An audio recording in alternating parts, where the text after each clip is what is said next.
dear students. Today we are going to discuss model auxiliaries. I have already discussed the the topic in the previous lecture. So let us start today the other use of model auxiliaries. Shall, will, would, can, could, might, must, ought, used, etc. are the members of the family of model auxiliaries. तो मैंने आपके साथ already ये discuss किया है पिछले lecture में कि मॉडल ऑक्सिलरीज होता क्या है. They act as a helping verb and they are also known as helping verbs. जैसे कि मैंने आपको बताया है इज, एम और हैज, हैव, जिस तरह हमने टेंसेस में यूज किया है एज ए हेल्पिंग वर्ब, इसी तरह मॉडल ऑक्सिलरीज जो है ये भी एक्ट करते हैं, ये भी काम करते हैं, ये भी यूज होते हैं एज ए मॉडल मतलब हेल्पिंग वर्ब्स. तो फर्क क्या है? तो the modals express meaning such as promise, desire, ability, permission, advice, responsibility, ability. तो इसमें क्या क्या है मीनिंग्स इसकी, मतलब इजाजत दिया जाता है या लिया जाता है, ख्वाहिश, इसमें कितनी क्या एबिलिटी है, परमिशन, एडवाइस, रिस्पॉन्सिबिलिटी कितनी क्या है, तो ये डिस्कस करता है यहाँ पे.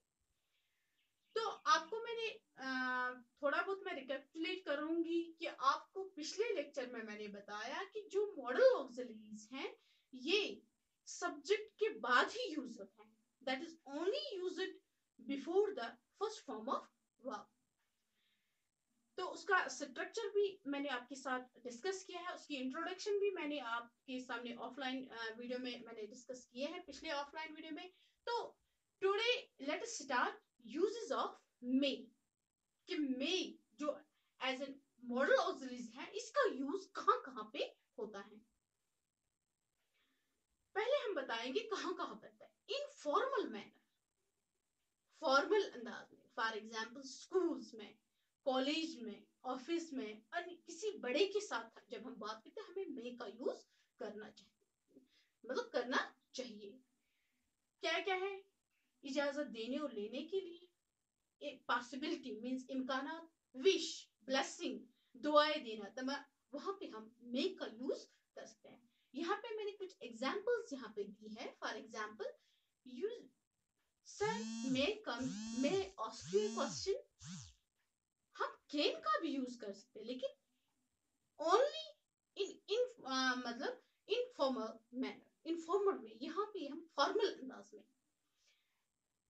क्योंकि बड़ों के साथ जब भी हम बात करें तो हमें मे का यूज करना चाहिए. Sir may I ask you a question?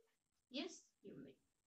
इसी तरह जब हम किसी टीचर के साथ मे हेल्प यू सर. दूसरे एग्जांपल, परमिशन विद रिस्पेक्ट, इज्जत के साथ हम मतलब इजाजत मांग लेते हैं. और ऑलरेडी मैंने आपको बताया है permission, possibility, wish, blessing.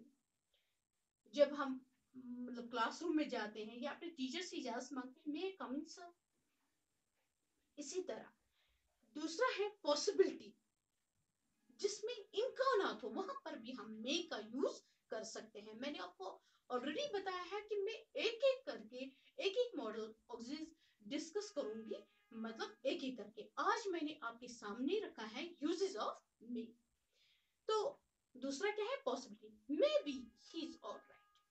Possibility यहाँ पे आप देखिए, मे बी शायद वो ठीक होगा, may be he is alright. इसी तरह ही मे कम टुडे, वो शायद आज आएगा. मतलब पूरा तो भरोसा नहीं है, यकीन नहीं है, लेकिन पॉसिबिलिटी है उनकी उसके आने की. इसके बाद if you work hard then you may get good marks. यहाँ पे वो शायद फेल हुआ है तो उसको हम यहाँ पे बताते हैं एग्जाम्पल में, अगर आप मेहनत करोगे, इम्कान possibility, you may get good marks, तो आपको बहुत अच्छे मार्क्स के साथ आप पास हो जाएंगे. उसके बाद मैंने आपको बताया है विश और ब्लेसिंग्स, तमन्ना या दुआएं देना. मे गॉड ब्लेस यू, खुदा आप पे रहम करे। May God bless you, may you live long, may his soul rest in peace, may you live long. यहाँ पे ब्लेसिंग, यहाँ पे मतलब कुछ एग्जाम्पल्स मैंने आपके सामने रखी है कि जहाँ पे permission with respect, possibility, wish, blessing, तो यहाँ इन इन जगहों पर हमें मे का यूज करना चाहिए। ये मॉडल ऑक्सिलरी आपके सिलेबस में है, 10th क्लास के इंग्लिश सिलेबस में है। मतलब इसीलिए मैं आपके सामने मतलब विद सिलेबस मतलब ये ग्रामर आपके सामने डिस्कस करना चाहती हूँ। तो आप देख सकते हैं इंग्लिश 10th क्लास इंग्लिश के 5th लेसन में लास्ट में जो एक्सरसाइज है वहां पे मॉडल ऑब्जेक्ट्स की डेफिनेशन भी वहां पे है। आप अच्छे से देख सकते हो, उसकी एक्सरसाइज जो मैंने आपको आप पे डाला है एज ए होमवर्क। सो